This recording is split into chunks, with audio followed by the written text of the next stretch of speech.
So, you want to add cool new features to your Minecraft worlds on Lunar Client using data packs. I got you.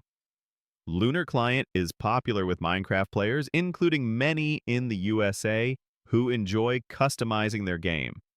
Data packs in Minecraft Java Edition, which Lunar Client runs, are added on a per-world basis.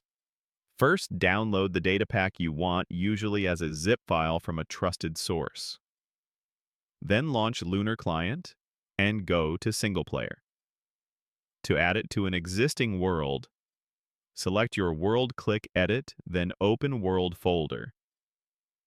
Inside this folder, you'll find another folder named Data Packs. Simply move or copy your downloaded data pack zip file directly into this Data Packs folder.